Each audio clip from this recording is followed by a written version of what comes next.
Welcome, and thank you so much for tuning in. You know, today, I was thinking about all the students around the world who have graduated from high school with a low GPA, and there are some who actually had to do a GED. Those students may feel, some of them, that they cannot go to college for various reasons. I want to tell you, you can go to college. When in doubt, seek another way out. And to help me help you seek another way out, please help me welcome Director of the EOP program at SUNY Adirondack, Mr. Tony Rivera. Aha, my man. So good to see you. Thank you for having me. Welcome. It's been a long time. It's been a long time. So happy that you're here. So, before we even start, we all have a story. And I would like for you to share your story with our members. Absolutely. My journey to where I am, which I will talk about my role as EOP director. But it all started with me transitioning out of the foster care system. Many of you may know, may not know, that only 2 to 9% of young adults transitioning out of the foster care system actually go on to receive a 4-year degree. I was fortunate enough to surpass that statistics, having gone on to receive 2 master's degrees. Growing up in New York City was tough. I was in the system from age 8 to 21. By the time I was 13, I was in 30 different group homes until I ran away so much that I was placed in an agency called Abbott House, which sat right above New York City in a small little city called Irvington, New York. My life basically took shape when I got to Abbott House. I didn't have to worry about fighting when I was in the group home, hopping the train, running the streets. I know about hopping the train. Yeah, I was able to just really focus on me. And I had great mentors. One in particularly that I continue to this day to pay gratitude to is my good friend and brother Michael Alderberry. Mighty Mike, absolutely. Mighty Mike was and is my mentor, and he's my person that I'll pick up the phone whenever I have a life question, and he has helped me with a variety of different things, including my first trip when I began my college career. I want to give a major shout out to Mighty Mike and all that he's doing. Congratulations to you, brother, on all your success. Keep doing what you're doing. I was on your website, and I was reading something, and when I read it, it just filled me up. I thought about, my days of being a dean of students in school, and students graduating and not knowing where to go after that, or feeling like they can't go anywhere because their grades are low, financial constraints, family, all of these things. But what I read, it said the EOP program helps students who are not financially able. Their grades aren't there, but all they need is a willing drive to want to move forward. And I read that, and I just was blown away. And there's hope. So, what is the EOP program? So EOP stands for Education Opportunity Program. Okay. It's a state-funded program that has been around since the 60s. This year, we actually celebrated 50 years of existence. 50 years.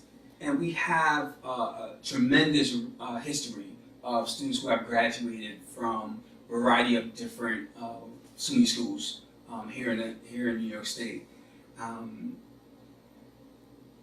For me, to be in my position as director of the program and as a former participant in the EOP program, I once needed the services. To now be on the other side to provide those services is a really humbling experience for me. Just to hear you say that you was on this side and now you're on this side. So, who was eligible for the program? So, in order to qualify for the Education Opportunity Program, students must meet 2 qualifications. They must be academically eligible and financially eligible. The academic profile that is needed varies from institution to institution. At SUNY Adirondack, we typically look for a student who ranges from a 70 to an 81 GPA. 70 to 81. Yep. So if you're on a 4.0 scale, it's about a 1.8 to a 2.6 GPA. So, and then the financial guidelines are set by the state, and that all corresponds to how many people lives in the household. So, is there a cost associated with all of that? No, once the student applies to the college, their application fee, if they apply through EOP, their application fee is pretty much waived. Wow. So the application fee is waived once they apply. Absolutely. But then after that application fee is waived, the next step, is there a cost after that? There's no cost. The student will have to go on and complete their FAFSA application, their TAP application. Those are FAFSA is federal funds, which provides the Pell Grant. TAP is New York State tuition assistance money. So that's all free money. And then once you complete the FAFSA, your application is basically sent to the college. You put the college once you apply. You put the name of the college you're applying to. Mm-hmm. That information gets sent to the college, and that's how your sort of financial aid package is formulated by the institution. Wow, interesting.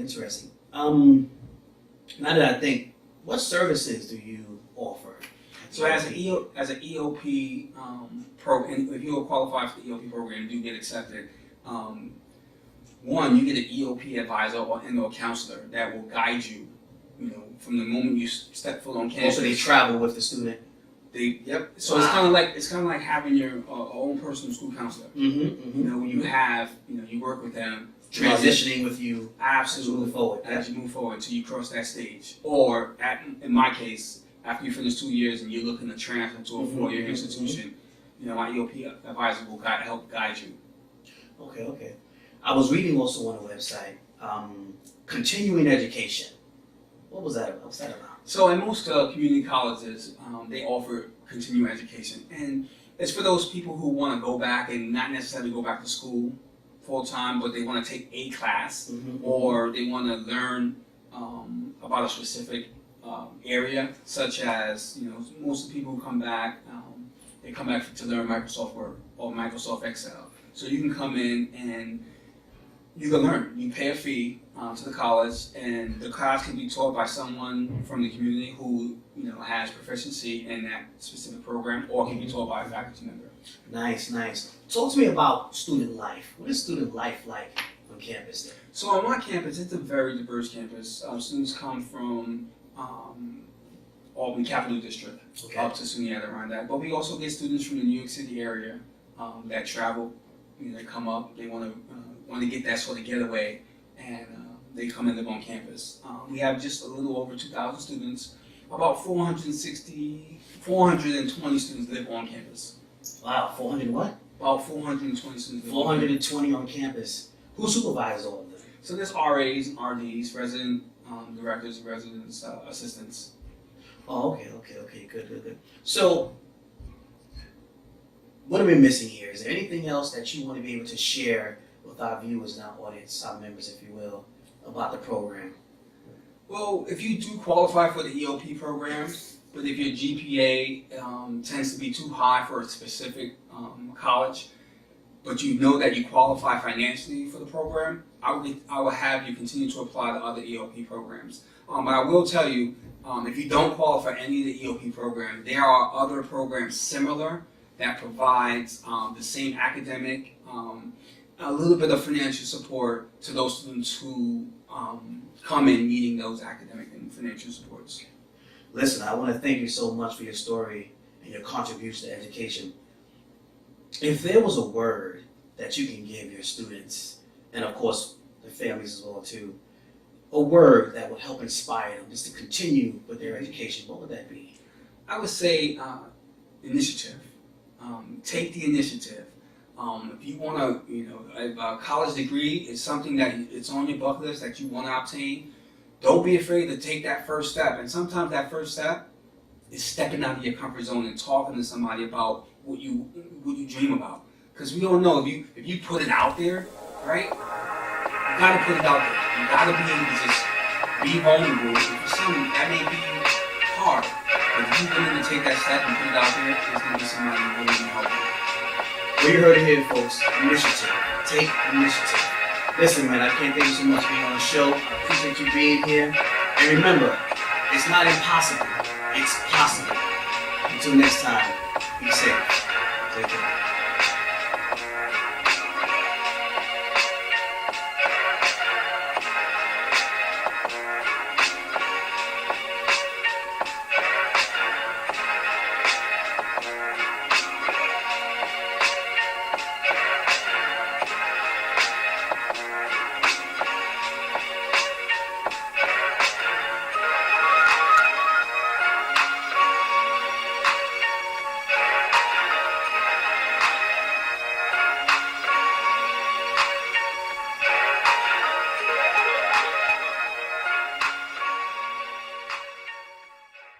You know, I've known this man for 5 years now, and he is truly passionate about improving the lives of students every single day.